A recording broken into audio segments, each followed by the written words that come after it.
JT Top News supported by Silver Emporium, logistic partner BBC Logistics। GT top news के इस bulletin में आज देखिए नए हॉलमार्किंग की गाइडलाइन को लेकर ज्वेलरों के बीच मतभेद, BIS ने ज्वेलरी संगठनों के साथ की बैठक, स्पष्टीकरण भी दिया। HUI कोड को लेकर गतिरोध जारी, ज्वेलरों की बढ़ी परेशानी। Dubai gold and jewellery group ने शुरू किया नया अभियान, सिटी ऑफ गोल्ड ज्वेलरी अभियान के तहत ज्वेलरी को देगी बढ़ावा। तनिष्क की ज्वेलरी ब्रांड मिया ने ओलंपिक खिलाड़ी को बनाया ब्रांड पार्टनर, 5 महिला खिलाड़ी पहली बार बनी ब्रांड पार्टनर। अंतर्राष्ट्रीय बाजार में सोने के दाम में गिरावट, गोल्ड स्पॉट की कीमत $1796 और मुंबई शेयर बाजार की बढ़ी रौनक, सेंसेक्स में 638 अंकों की भारी उछाल। नए हॉलमार्किंग की गाइडलाइन को लेकर जारी मतभेद और HUID कोड को लेकर हो रही परेशानी के बाद BIS के अधिकारियों ने ज्वेलरी संगठनों और कुछ बड़े मैन्युफैक्चररों को लेकर एक बैठक की। इस बैठक में सोशल मीडिया के माध्यम से ज्वेलरों के बीच जो गलत जानकारियां फैलाई जा रही हैं, उस पर सफाई देते हुए BIS के deputy director general Prasad Rao ने जानकारी देते हुए कहा कि सरकार ने देश के 256 जिलों में गत 16 जून को हॉलमार्किंग पूरी तरह से अनिवार्य किया हुआ है और जैसे जैसे अन्य जिलों में हॉलमार्किंग की संख्या बढ़ाई जाती है, सरकार उन जिलों में हॉलमार्किंग अनिवार्य करेगी।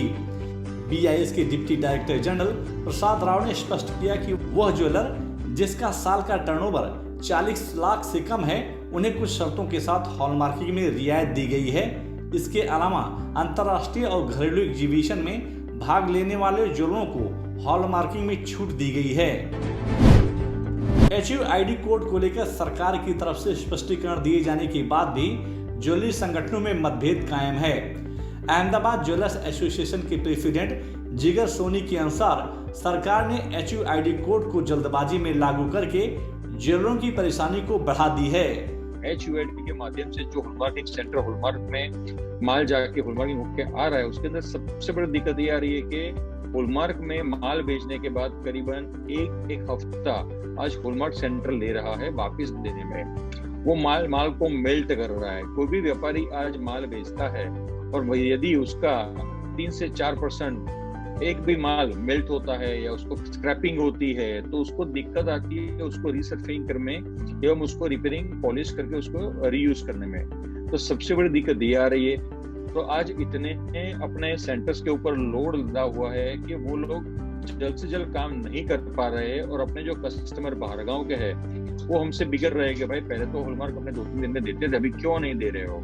तीसरी बात, जो हॉलमार्किंग सेंटर के पास इतना सारा माल हम लोग भेज रहे हैं, क्या उनके पास वो रखने के लिए वो सेफ, वो जगह, यदि कल चोरी ने चपाटी कुछ हुआ तो उसके लिए कोई इंश्योरेंस है तो कितना है।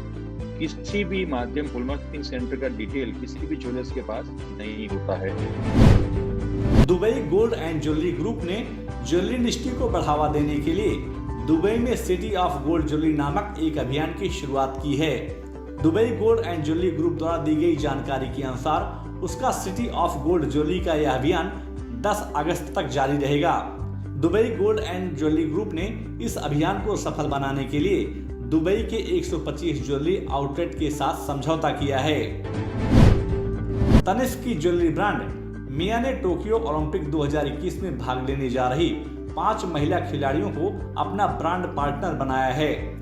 कंपनी के अनुसार मिया ब्रांड ने मनका बत्रा, दीपिका कुमारी, पूजा रानी, नवजोत कौर और रानी रामपाल को अपना ब्रांड पार्टनर बनाया है। कारोबार के चौथे दिन यानी गुरुवार को अंतर्राष्ट्रीय बाजार में गोल्ड स्पॉट की कीमत में भारी उतार चढ़ाव देखा गया। दिन भर के कारोबार के दरमियान गोल्ड स्पॉट की कीमत में $7 प्रति औंस की गिरावट देखने को मिली। दिन भर के कारोबार के बीच गोल्ड स्पॉट की कीमत $1796 प्रति औंस के आसपास कारोबार करता हुआ दिखाई दिया। बाजार विशेषज्ञों के अनुसार आने वाले दिनों में सोने और चांदी के दाम में थोड़ा और करेक्शन देखा जा सकता है। मुंबई, दिल्ली, कोलकाता और चेन्नई के सराफा बाजार में गुरुवार को सोने और चांदी की मांग में नरमी देखी गई। विश्व बाजार में सोने और चांदी के दामों में भारी उतार चढ़ाव के बीच मुंबई सराफा बाजार में शुद्ध सोने के दाम 197 रुपये प्रति 10 ग्राम की गिरावट के साथ 47,376 रुपये के स्तर पर कारोबार करता हुआ दिखा।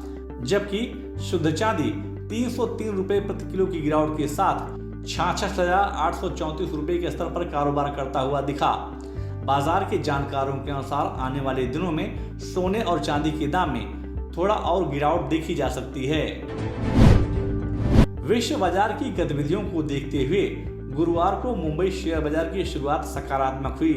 बाजार खुलते ही घरेलू और विदेशी संस्थागत निवेशकों ने बाजार में खरीदारी करनी शुरू कर दी, जिसके चलते सेंसेक्स और निफ्टी में बढ़त देखने को मिली।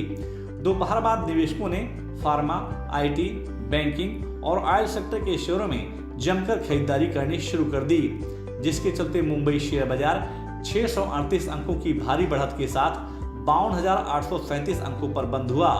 वहीं निफ्टी दिन भर के कारोबार के बीच 191 अंकों की बढ़त के साथ 15,824 अंकों पर बंद हुआ।